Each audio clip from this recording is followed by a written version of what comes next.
The note in Lily Miller's pocket felt heavier than the chandelier overhead, as if 4 little words could shatter the whole room. Lily Miller's heart pounded as she crouched behind the potted plant, a scrap of paper trembling in her hand. Just a few feet away, a man in a faded jacket sat alone at a wobbly table shoved into the restaurant's darkest corner, his kind, tired eyes fixed on nothing. She'd overheard the chef laughing, seen the smirk on the manager's face, and heard the sentence that turned her stomach. "Heat up yesterday's steak. He won't know the difference." Her mom said they were ghosts here, silent, invisible cleaners who didn't dare make trouble.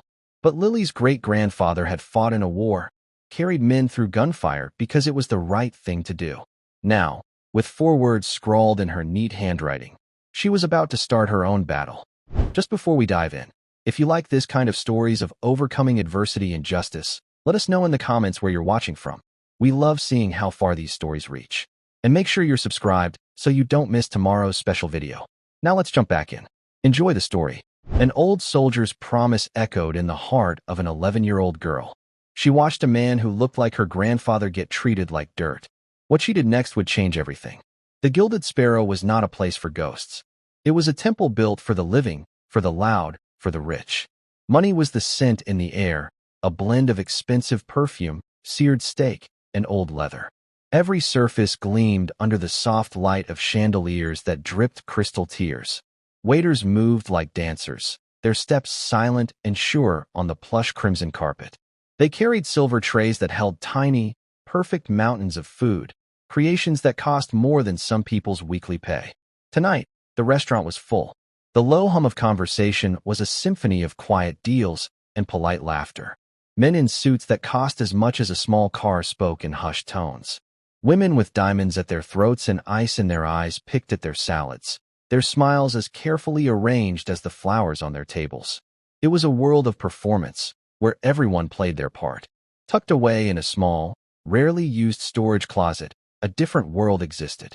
This one smelled of bleach and damp towels. Here, 11-year-old Lily sat on an overturned bucket, her knees drawn up to her chin. A single dim bulb hummed above her head. She was sketching in a worn notebook, the pencil moving quickly in her small hand.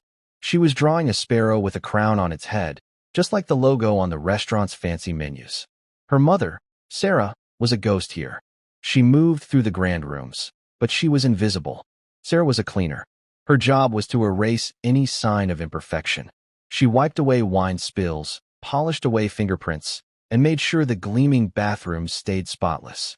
She was quiet, efficient, and good at her job because she knew the most important rule: be unseen.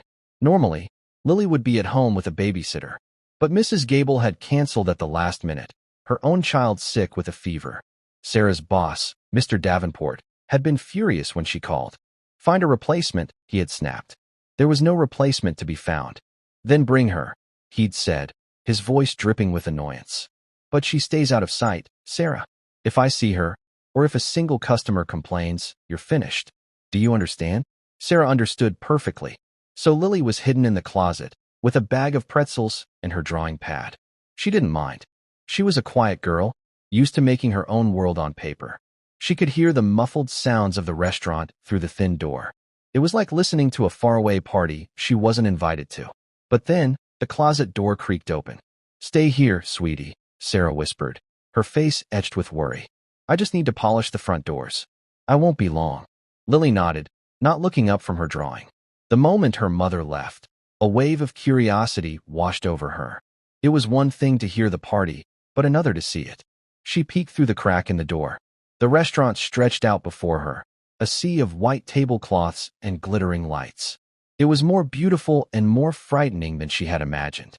That's when she saw him. A man pushed through the heavy glass doors her mother was meant to be polishing. He was older, perhaps the age of her grandfather. His hair was silver and a little messy. He wore a simple, faded jacket, the kind a man might wear to work in his garden. His face was kind, but etched with a deep weariness. His eyes, she noticed, were sad. They swept over the room, not with greed or envy, but with a quiet, searching look. He didn't seem to see the chandeliers or the diamonds. He seemed to be looking for something else, something that wasn't there. A woman with a tight, unfriendly smile and hair pulled back so severely it seemed to hurt, stood at a tall wooden podium. Her name was Isabel. She looked the man up and down. Her smile vanished. It was as if a curtain had dropped. "Can I help you?" she asked. Her voice was cold, sharp, and loud enough for Lily to hear clearly. It was the voice of a locked door. "A table for one, please," the man said. His voice was quiet, but deep and steady. Isabel let out a small, sharp laugh that wasn't funny at all. "Do you have a reservation?" "No, I don't," the man replied patiently. "Sir," Isabel said, drawing the word out as if it tasted bad. "This is the Gilded Sparrow. We are fully booked. For months." She gestured vaguely toward the door. "There are other places nearby that might be more suitable." The man didn't move. He just stood there, his gaze calm. "I would like to eat here," he said simply. Lily watched, her small hands clutching her notebook. She saw the way Isabel's eyes narrowed. She saw the way a nearby table of laughing people fell silent, turning to stare at the man in the faded jacket. They whispered behind their hands, their faces masks of disapproval. Lily felt a hot knot of anger tighten in her stomach. It wasn't fair. The man hadn't done anything wrong. He was just quiet. He was just old. He just looked normal, like someone she knew. The manager, Mr. Davenport, glided over. He was a tall, thin man who always looked like he was smelling something unpleasant. He leaned in and whispered something to Isabel. She whispered back. Mr. Davenport's eyes flicked over to the man, and his lip curled in a tiny, almost invisible sneer. "Very well," Mr. Davenport said, his voice smooth but cold. "We may have one table. Follow me." He didn't lead the man to one of the nice tables by the window. He didn't lead him to a cozy booth. He led him on a long walk, past all the important people, all the way to the very back of the restaurant. Lily watched, her heart sinking. He was being led to a tiny, wobbly table crammed into a dark corner. It was right next to the swinging doors of the kitchen and beside the hallway to the bathrooms. It was a table of shame. It was the table they gave to people they wanted to forget. The man sat down without a word of complaint. He placed his hands on the table and waited. Lily saw a waiter, a young man named Connor, walk by the table 3 times, pointedly ignoring the old man. Mr. Davenport stood near the bar, watching, a small, satisfied smile on his face. Lily felt tears sting her eyes. It was cruel. It was the kind of casual cruelty she'd read about in books, but had never seen up close. The man at the table reminded her of the pictures of her great-grandfather, Sergeant Thomas Miller. He had the same quiet strength in his shoulders, the same look in his eyes that said he had seen too much of the world. Her great-grandfather had been a hero, a famous soldier from a long-ago war. Her mother kept his medals in a special box. He had been brave and kind, her mother always said. He believed in doing the right thing, no matter how small. And right now, this felt very, very wrong. Lily slipped out of the closet, her small feet making no sound on the thick carpet. She crept along the wall, hiding behind a large potted plant. She needed to be closer. She needed to see. From her hiding spot, Lily could see and hear everything. The kitchen doors swung open and shut, open and shut. Each time, a blast of noise and hot, greasy air flooded the small corner where the man sat. Shouts from the chef, the clang of pots and pans, the hiss of the grill. It was a constant assault. People walking to the restroom would brush past his chair without a word of apology, sometimes knocking his table so that the water in his glass shivered. And still, he waited. He sat with a stillness that was almost profound. He didn't look at his phone. He didn't tap his fingers. He simply observed the restaurant, his expression unreadable. Patience was a cloak he wore comfortably. Lily saw her mother, Sarah, come out of the main hallway. Sarah's face was pale. She was carrying her bucket of cleaning supplies. Her eyes met Lily's for a fleeting second, and a look of pure panic crossed her features. She gave a tiny, sharp shake of her head, a clear command. "Get back in the closet." Now, Lily knew she should obey, but she couldn't. Her feet felt rooted to the floor. She was transfixed by the quiet drama unfolding at the forgotten table. Finally, after what felt like an eternity, a young waitress named Chloe was forced to take the man's order. Mr. Davenport had said something to her, his voice low and threatening. Chloe approached the table reluctantly, her notepad in her hand. "Are you ready to order?" she asked, her voice flat. She didn't make eye contact. She didn't tell him her name. She didn't mention the specials. The man looked up at her, and his tired eyes seemed to see right through her nervousness. "Yes," he said. "I'll have the ribeye steak. Medium rare. With the roasted potatoes." Lily knew from the gossip she'd overheard from the waiters that the ribeye was the most expensive thing on the menu. It was the signature dish of the famous chef Antoine, the culinary tyrant who ruled the kitchen. Chloe scribbled down the order and practically ran from the table, taking the slip of paper into the chaotic kitchen. Lily's hiding spot was close enough that she could hear the rumble of voices from behind the swinging doors. She crept a little closer, her heart thumping against her ribs like a trapped bird. The doors swung open for a moment as a busboy rushed out, and she heard a loud, booming voice, thick with a French accent. "What is this?" It was Chef Antoine. He was a large man with a furious red face and a pristine white chef's hat that sat on his head like a crown. He held the small order ticket in his thick fingers as if it were a piece of garbage. "The man in the corner," Chloe's timid voice replied. "Table 32. Chef Antoine laughed, a harsh, barking sound that had no humor in it. He strode to the small porthole window in the door and peered out. His eyes landed on the old man in the faded jacket. A nasty smile spread across the chef's face. "This one? In the rags? He orders my ribeye?" He turned to his sous chef, a man who always laughed at his jokes. "He thinks he can just walk in here and order the best thing on the menu? He will not appreciate it.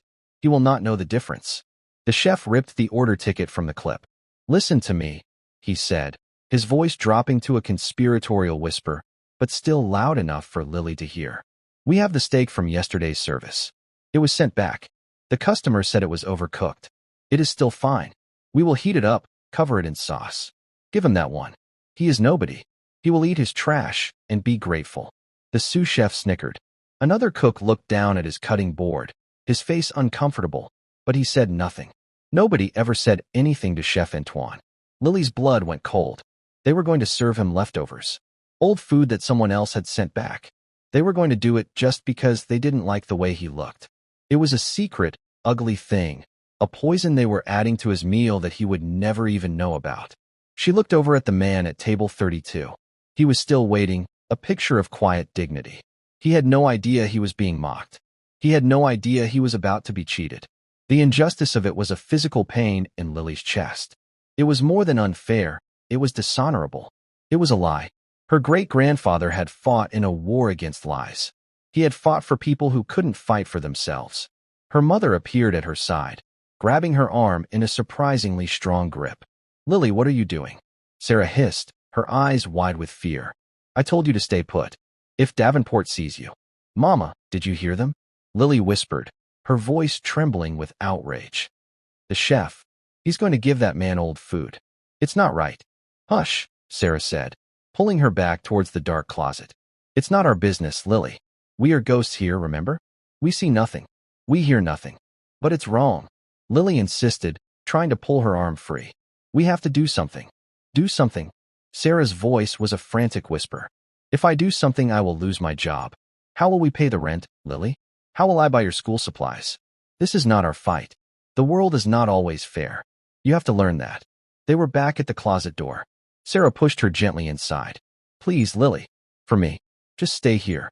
Don't make a sound." Sarah's face was a mask of desperation. Lily could see the fear in her eyes, and she loved her mother more than anything. She didn't want to cause her trouble. She nodded slowly. Sarah gave her a relieved look, closed the door, and was gone. But Lily couldn't sit back down. Her mother's words echoed in her ears. The world is not always fair. Maybe not. But that didn't mean you had to help it be unfair. It didn't mean you had to stand by and watch someone be cruel. Her great-grandfather wouldn't have stood by. Her heart was hammering. An idea, wild and terrifying, began to form in her mind. It was a stupid idea, a dangerous idea. She could get her mother fired. But the image of the old man's patient face and the sound of the chef's mocking laughter wouldn't leave her. She looked down at her notebook. Her pencil was still in her hand. Her hands were shaking, but her mind was clear. She knew what she had to do. She tore a small, clean sheet of paper from the back of her notebook. She knelt on the floor, using an upturned bucket as a makeshift desk. The single bulb above her cast a small pool of light on the paper. She uncapped a pen from her school bag. Her handwriting was neat, the careful cursive of a student who tried hard in class. She thought for a moment, then wrote 4 simple words. That's yesterday's leftovers. She stared at the note. It looked so small, so powerless. But it was the truth. And the truth, her great-grandfather used to say in his letters, was the heaviest thing in the world. Now came the hard part. How to get it to him. She waited, her ear pressed to the door. Minutes stretched into an eternity. She heard the clatter of plates. She heard the "order up" call from the kitchen. It was his meal. It was happening now. She cracked the door open again. Chloe, the young waitress, was approaching the pass, the window where the chefs put the finished dishes. Chef Antoine placed the plate under the heat lamp with a flourish. The steak was covered in a thick, dark sauce. The potatoes were arranged perfectly. It looked beautiful. It was a beautiful lie. Lily watched as Chloe picked up the plate. Her hands were trembling slightly. She knew. She knew she was serving a lie, and she hated it. But she was too scared to say anything. Lily knew that feeling. She saw it in her mother's eyes all the time. Chloe began the long walk to table 32. It was now or never. Lily took a deep breath. She folded the small note into a tiny square. She clutched it in her sweaty palm. She slipped out of the closet. The restaurant was a blur of noise and movement. She kept her head down, her small form easily hidden by the bustling waiters and tall chairs. She moved like her mother did. She tried to become a ghost. Her target was the man's jacket, which was draped over the back of his chair. Chloe was getting closer. "Your ribeye, sir," she mumbled, setting the plate down. Lily was just a few feet away now, her heart pounding in her ears. She pretended to have dropped something. She bent down, her blonde hair falling over her face, hiding her from view. Her hand shot out, quick as a little snake. She tucked the tiny, folded piece of paper into the pocket of the man's faded jacket. It was done. She scurried away, back to the safety of her closet, her mission complete. Her whole body was shaking. She shut the door, plunging herself back into the dim, dusty silence. She had done it. She had done a brave, terrifying, stupid thing. She climbed back onto her bucket and peered through the crack in the door. She held her breath, waiting. The man thanked the waitress. He picked up his fork and knife. He looked down at the beautiful plate of food. He was about to cut into the steak. "Find the note," Lily prayed, her hands clenched into tight fists. "Please, find the note." The man paused. He seemed to feel a slight chill. He reached for his jacket, perhaps to pull it more snugly around his shoulders. His hand brushed against his pocket. He felt something there, something that wasn't there before. His brow furrowed in confusion. He reached into the pocket. He pulled out the tiny, folded square of paper. Lily watched as he carefully unfolded it. He held it in his large, weathered hands. His eyes scanned the 4 simple words. Lily saw the exact moment he read them. He did not gasp. He did not get angry. He did not call for the manager. He simply froze. His fork and knife, which had been hovering over the steak, lowered slowly to the table. His shoulders, which had been slumped with weariness, seemed to straighten. A change came over his face. The sadness in his eyes was replaced by something else. Something hard and sharp, like polished steel. He looked around the room, his gaze slow, methodical, and assessing. It was not the gaze of a victim. It was the gaze of a general surveying a battlefield. He carefully refolded the note. He did not put it in his pocket. He placed it on the table, right beside his plate, for the whole world to see. Then, he pushed the plate of food away from him. He hadn't taken a single bite. He sat there for another minute, perfectly still. Then he reached into his wallet and pulled out several large bills. He laid them neatly on the table, far more than enough to cover the meal he hadn't eaten. Then he stood up. He was taller than Lily had thought. He put on his jacket, his movements deliberate. He gave one last, long look around the dining room. His eyes seemed to linger for a fraction of a second on the potted plant where Lily had hidden, and then on the closet door. But it must have been her imagination. He walked out of the restaurant, his back straight, his steps silent and sure. The heavy glass doors swung shut behind him, leaving a profound silence in his wake. The silence left by the old man was louder than the clatter of the kitchen. It was a vacuum that sucked all the air out of the room. Chloe, the young waitress, stared at the untouched plate, the pile of cash, and the small, folded note. For a moment, she was paralyzed. A customer leaving that much money for a meal they didn't eat was strange. A customer leaving a note was stranger still. Her training told her to clear the table, take the money to the cashier, and reset the place for the next guest. But her instincts screamed that the note was dangerous. With a trembling hand, she picked it up. She didn't read it. She didn't want to know. She scooped up the cash and carried the plate, the note still clutched in her fist, back toward the kitchen. She bypassed the dish pit and went straight to the manager's podium. Mr. Davenport was adjusting his tie in a small mirror, a preening, self-satisfied gesture. "He's gone," Chloe whispered, her voice barely audible. "Good," Davenport said without turning around. "The less riffraff, the better. Did he pay?" "Yes, sir. But he didn't eat. And he left this." She held out her hand, offering him the note as if it were a live scorpion. Davenport took it, annoyed at the interruption. He unfolded it. His smug expression dissolved. The blood drained from his face, leaving behind a pasty, gray mask of fury. He read the 4 words twice, his lips moving silently. "Who did this?" he hissed, his voice a low, venomous thing. "Who did this?" "I don't know, sir," Chloe stammered, taking a step back. "It was just there, on the table." Davenport's eyes scanned the dining room, a frantic, paranoid search. Who had been near table 32? Who had talked to the man? No one. He'd made sure of that. His gaze fell on his staff, lingering on each one, accusingly. This was an inside job. A betrayal.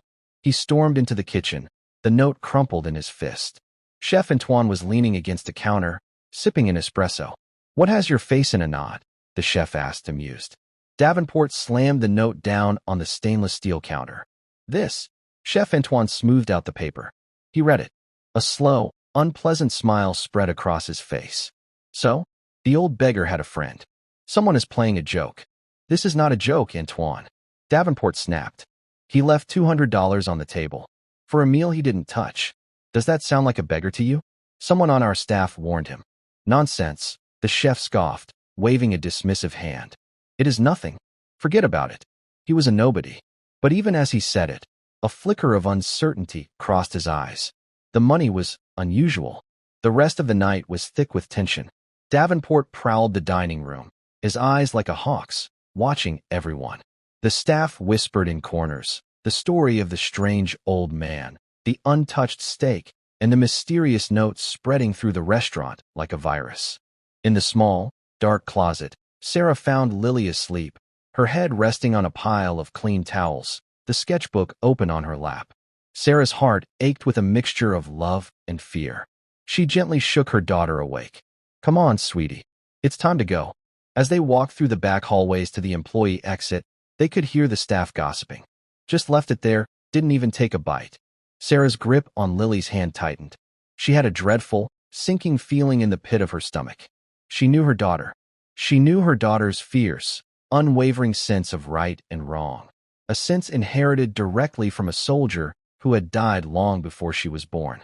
Once they were in their small, old car, driving through the quiet city streets, Sarah finally asked the question she was terrified to ask. "Lily," she began, her voice strained.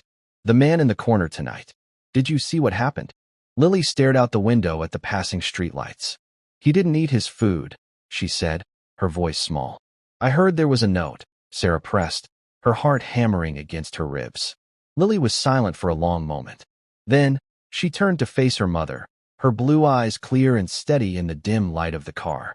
"It was wrong what they were going to do," she said. The confession hung in the air between them. Sarah had to grip the steering wheel to keep her hands from shaking. All the fears of the day, of the week, of her entire life, seemed to coalesce into a single point of terror.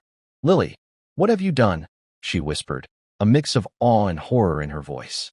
"You could have gotten me fired. Do you have any idea what that means for us?" "It was mean," Lily said, her lower lip trembling just slightly. "He looked like Grandpa Thomas. It was a lie, and Grandpa Thomas said you never let a lie stand if you have the power to stop it." Sarah pulled the car over to the curb, the engine idling roughly. She looked at her daughter, this small, 11-year-old child who held onto the words of a dead hero like a shield. She was reckless. She was naive. And she was absolutely, breathtakingly brave. A wave of pride, so fierce it almost choked her, washed over Sarah, momentarily eclipsing her fear. But the fear was still there, a cold, hard stone in her stomach. "You can never, ever do something like that again," Sarah said, her voice stern but shaky. "Promise me, Lily." This is a grown-up world with grown-up rules, and it's dangerous. You have to promise me." "I promise," Lily whispered. But in her heart, she wasn't so sure. She had stopped to lie, and for the first time in her life, she had felt the quiet, powerful hum of doing the right thing. It was a feeling she knew she would chase forever. The next morning, Mr. Davenport arrived at the restaurant before anyone else. He was a man obsessed. He went directly to his office and began reviewing the security footage from the previous night. The cameras were old, the quality grainy. They were angled mostly at the entrances and the cash registers. Table 32 was in a blind spot, a shadowy corner of the room. He watched for hours, fast-forwarding, rewinding, his eyes straining at the screen. He saw the old man arrive. He saw himself leading him to the table. He saw Chloe serve him. He saw the man leave. Nothing. Then, he widened his search. He watched the footage of the main floor, looking for anything out of the ordinary. And then he saw it. A brief, blurry image. A small figure with blonde hair, darting from behind a potted plant just moments before the food was served. It was a ghost, a flicker on the screen, but he knew. It was the cleaner's daughter. He couldn't prove it. The footage wasn't clear enough to be certain.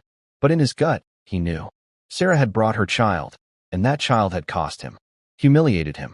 He couldn't fire Sarah without solid proof. The union was weak, but it existed. But he could break her. He could make her regret the day she ever brought her little spy into his restaurant. When Sarah arrived for her shift that afternoon, Mr. Davenport was waiting for her. "Change of duties, Sarah," he said, his voice dripping with false pleasantness. "We're taking you off the front-of-house rotation. The basement needs a deep cleaning. All of it." Sarah's heart sank. The basement was a labyrinth of damp, cold rooms. It was where the silver was stored, thousands of pieces that had to be polished by hand.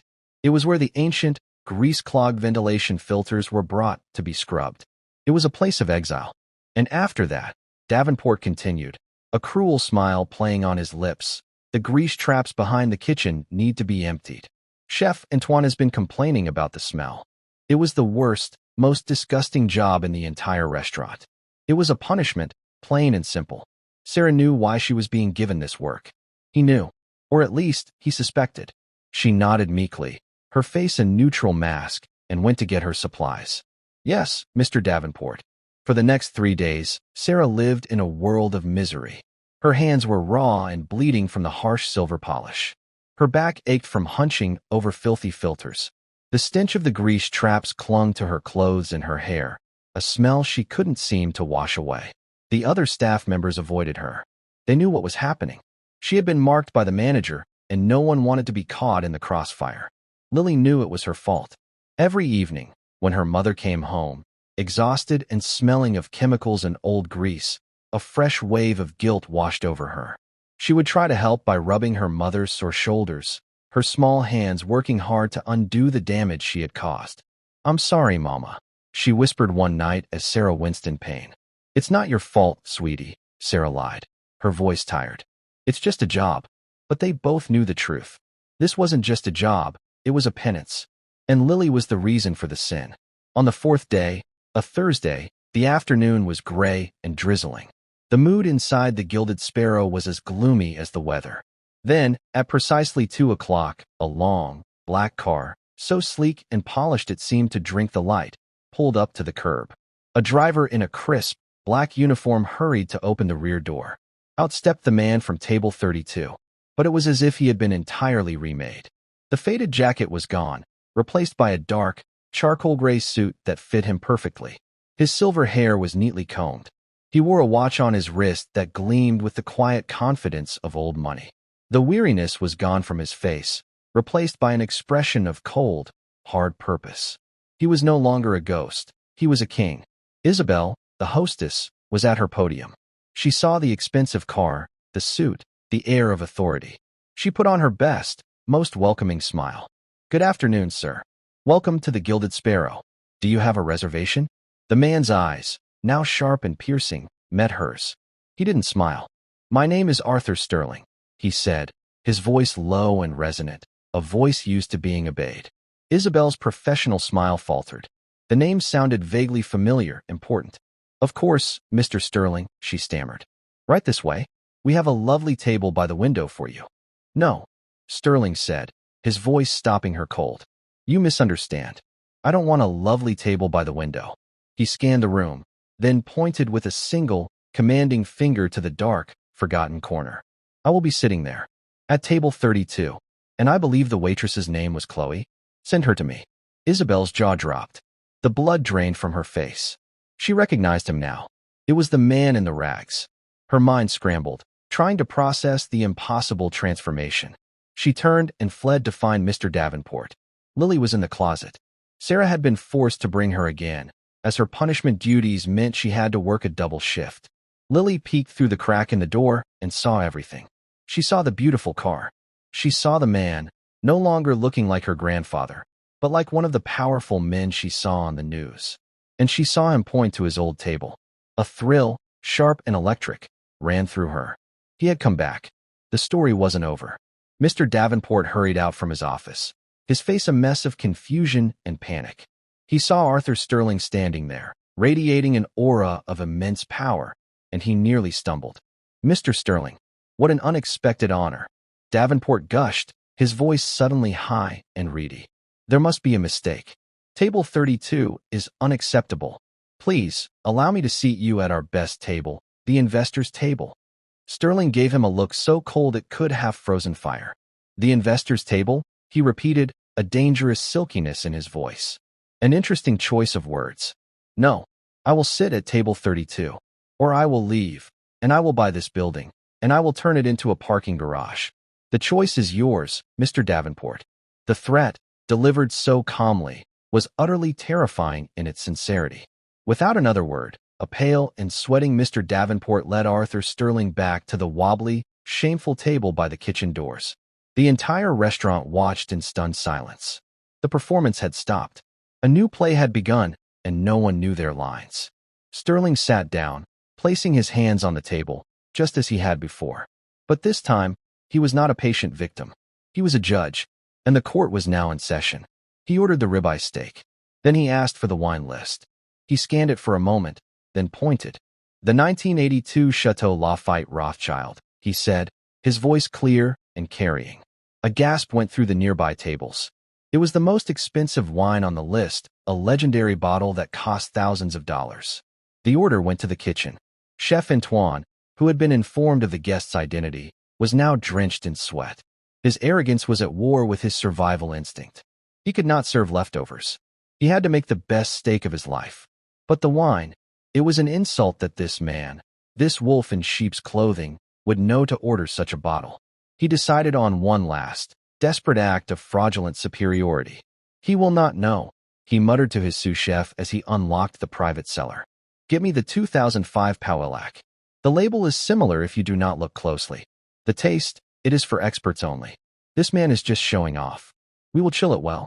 He will be none the wiser. Down in the basement, polishing an endless pile of forks, Sarah heard the panicked footsteps of Chloe on the stairs. She heard the exchange with the chef, the command to bring the wrong bottle. Her heart stopped. It was happening again. A new lie? She thought of Lily. She thought of her job. The fear was a cold hand gripping her throat. She stayed silent. She did nothing. The shame was immediate and corrosive. Chloe brought the wine to the table. The service was a masterclass in nervous tension. Davenport hovered nearby, wringing his hands. Sterling watched as the bottle was presented, as the cork was pulled, as the dark red liquid was poured. He picked up the glass. He didn't taste it. He simply examined the bottle, which Chloe had left on the table. He turned it slowly in his hands. Then he looked up, his gaze finding Mr. Davenport's. An interesting bottle, he said, his voice dangerously calm. This is a fine Bordeaux. An excellent wine. Davenport almost collapsed with relief. Only the best for you, Mr. Sterling. But it is not, Sterling continued, his voice dropping an octave. What I ordered. He tapped a perfectly manicured finger on the label. This is a 2005 Pauillac. A fine vintage. But the Lafite I ordered was from 1982. A legendary vintage. One has a market value of around $300. The other, the one you intend to bill me $4,000 for, is a piece of history. Did you think I would not know the difference? The silence that followed was deafening. Every diner in the vicinity had stopped eating, their forks frozen halfway to their mouths. Chloe looked as though she might faint. Mr. Davenport's face cycled through a series of colors, from white to red to a sickly shade of green. "Chef Antoine," Sterling called out, his voice now ringing with authority, no longer asking, but commanding. "Would you please join us?" A moment later, the kitchen doors swung open, and the chef emerged, his face ashen, his white hat no longer a crown, but a fool's cap. He was trapped. The lie had been stopped, and the man who stopped it was looking at him with eyes that promised a reckoning. Chef Antoine stood before the table, his face a mottled canvas of red and white. The entire dining room, a stage of hushed whispers and sidelong glances, had become his jury. He looked from Arthur Sterling's stony face to Mr. Davenport's pathetic, crumbling expression, and he knew he was defeated. The arrogance that had been his armor for decades was gone, stripped away in a matter of minutes, leaving only the soft, frightened man underneath. There must be some mistake in the cellar," the chef stammered, the lie flimsy and pathetic even to his own ears. He tried to muster some of his old bluster. "These things can happen. My apologies, Mr. Sterling. The lighting is poor down there. I will fetch the correct bottle myself. A complimentary glass of champagne for the table while you wait." "You will do no such thing," Sterling said, his voice cutting through the chef's excuse like a scalpel. "You will stand here. Your performance is not yet over. We are not finished." Sterling's gaze swept over the chef, then landed with heavy finality back on the manager. "This restaurant, Mr. Davenport, seems to have a systemic problem with honesty. A problem that goes far beyond your wine list." He reached into the inner pocket of his suit jacket. The entire room seemed to hold its breath. A woman at a nearby table froze, her fork hovering over a plate of untouched risotto. Sterling produced a small, folded piece of paper. It was Lily's note. He carefully unfolded it and placed it on the table next to the fraudulent bottle of wine, a second piece of evidence in his quiet prosecution. "On my first visit here, just a few nights ago," Sterling announced, his voice carrying to every corner of the now silent room, "I was dressed more modestly. I was, in your hostess's eyes, unsuitable. I was met with contempt at the door. I was hidden away at this wretched table, a piece of undesirable furniture to be tucked out of sight. I was ignored by your staff. And then, I made the mistake of ordering the best thing on your menu. I ordered the ribeye steak." He paused, letting the weight of his words settle, his eyes locking with Chef Antoine's. "Your chef, in his infinite artistic wisdom, decided I was not worthy of a fresh meal. He decided to serve me garbage." A collective gasp rippled through the diners. At a table of investors, a man's wine glass slipped from his nerveless fingers, spilling red across the pristine white cloth like a spreading wound. This was more than poor service. This was a mortal sin in the world of fine dining. It was a scandal that could shatter a restaurant's reputation overnight. "That is an outrageous, slanderous accusation." Davenport blustered, finding a last, desperate reserve of indignation. His voice was a high-pitched squeak. "We are a five-star establishment. We would never." "Wouldn't you?" Sterling interrupted, his voice dangerously soft. He picked up the note. "Then perhaps you can explain this document. It seems my experience was not unique." He held it up and read the 4 simple words aloud, his voice echoing in the stillness like a judge's sentence. "That's yesterday's leftovers." If the accusation had been a gunshot, the note was the smoking gun. The truth of it was undeniable, written in the clear, honest cursive of a child. Davenport's face, already pale, turned the color of ash. He looked wildly around the room, a cornered animal searching for an escape. There was none. Every face was turned toward him, a sea of accusation. "Who wrote this note?" Sterling asked, his eyes scanning the faces of the terrified staff who had gathered at the edge of the room. "Who, in this entire establishment, has a conscience? Who has integrity?" No one moved. No one spoke. The waiters stared at their shoes. The busboys looked at the ceiling. Their silence was an admission of collective guilt, of a culture of fear where speaking up was a fireable offense. Davenport, in his panic, saw one last, cruel opportunity to save himself. He would offer a sacrifice to the angry god before him. "It was the cleaner," he spat, his voice shaking with a pathetic mix of fear and rage. He pointed a trembling finger toward the basement stairs, his whole body shaking. "Sarah Miller. She's been nothing but trouble. A problem employee. I had to discipline her just this week for insubordination. She has a grudge. She brings her child here against all policy, a clear violation. I'm sure she is the one who wrote that lie to cause trouble. He turned to a busboy, his eyes wild. Go, get her.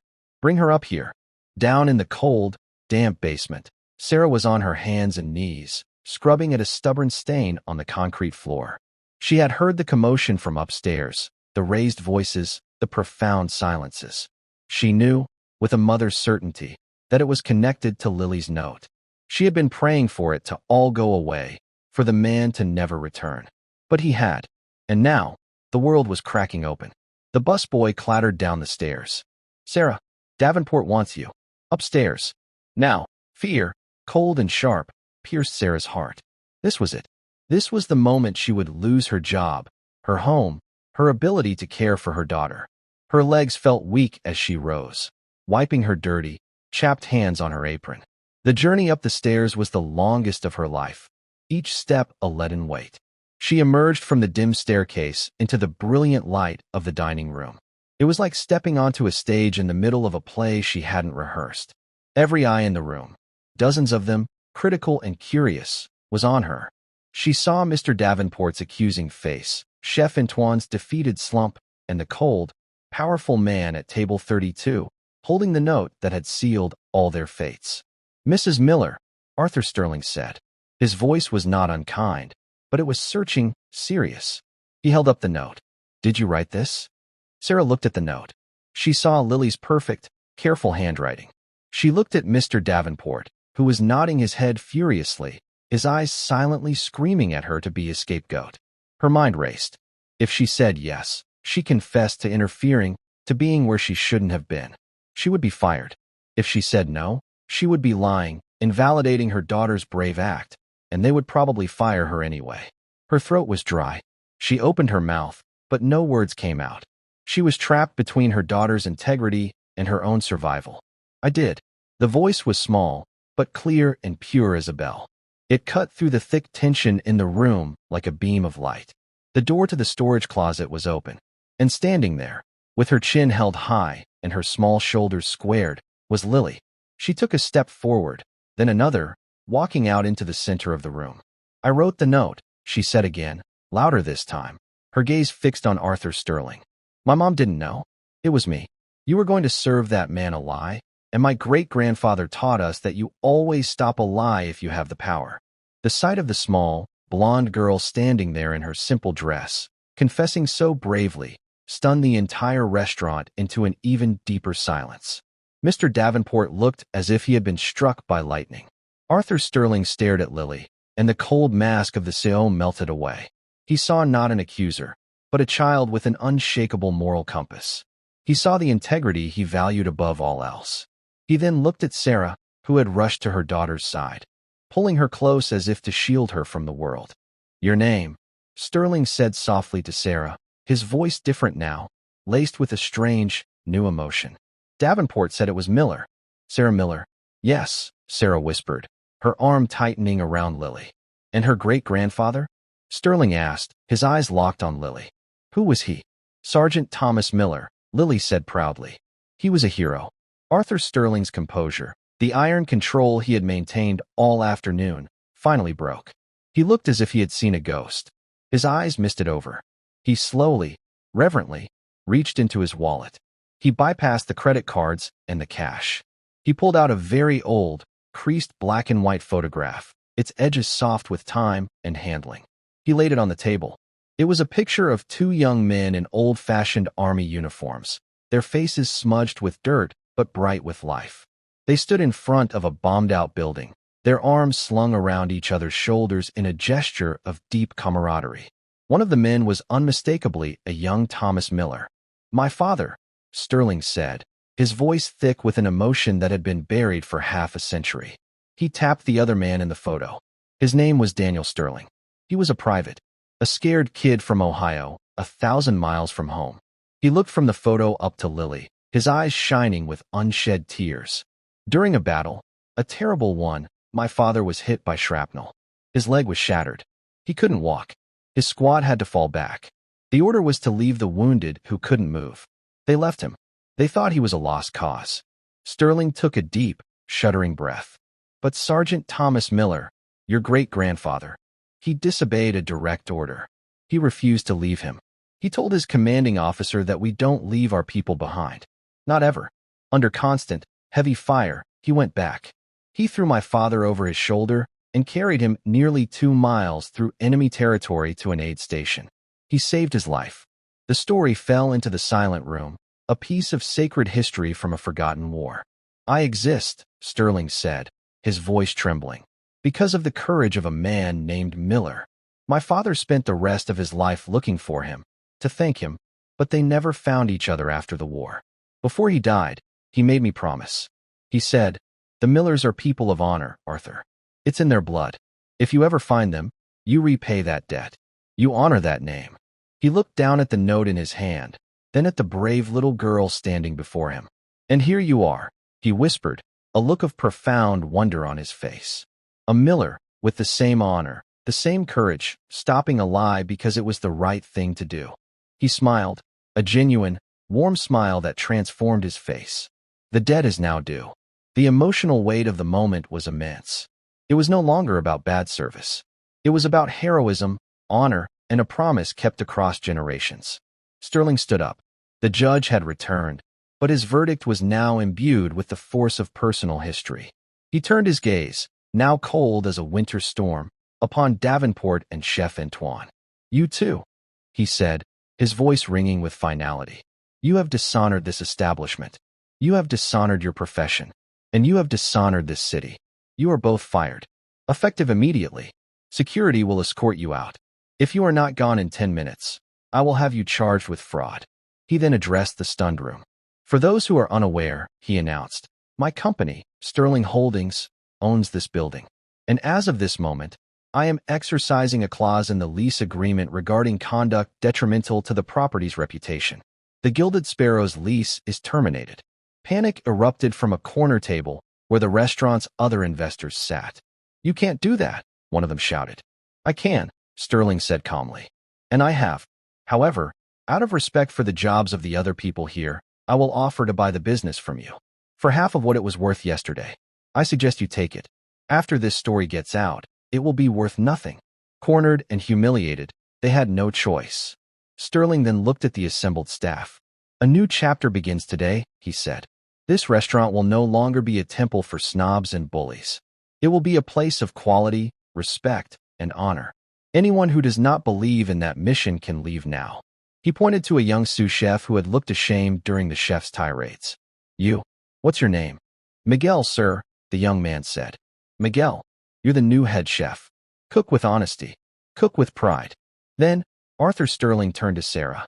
She stood holding Lily, tears streaming down her face.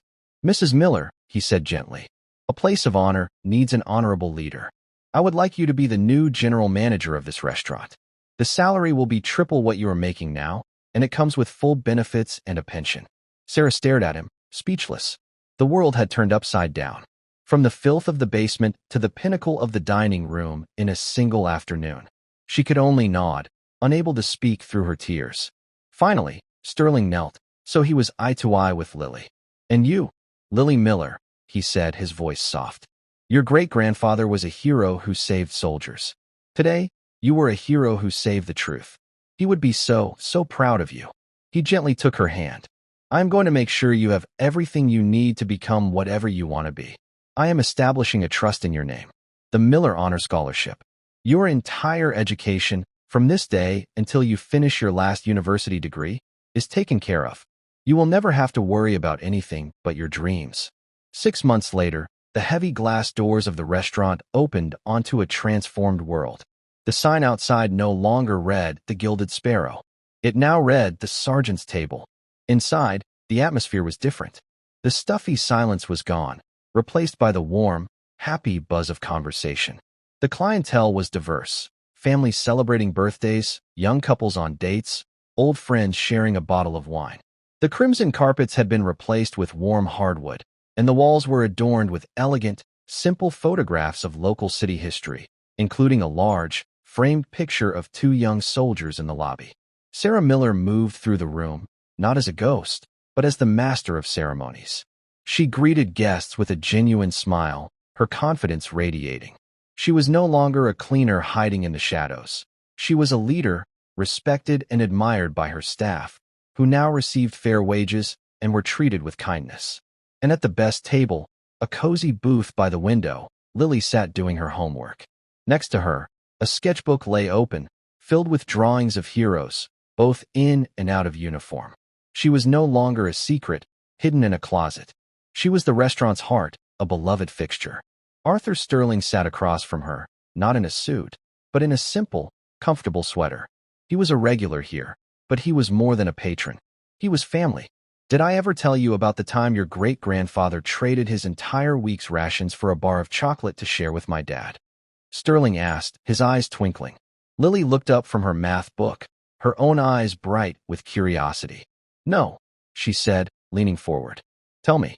As the story of a long-ago friendship unfolded, a new story was being written all around them.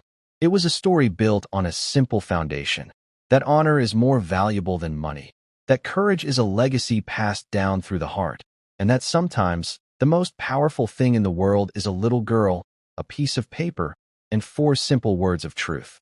The debt had been paid, the honor had been restored, and at the sergeant's table, everyone, absolutely everyone, was served with dignity. Thank you for following this story. If you enjoyed it, please subscribe and share your thoughts below. Where are you watching from? Let us know in the comments. Stay tuned for more immersive stories.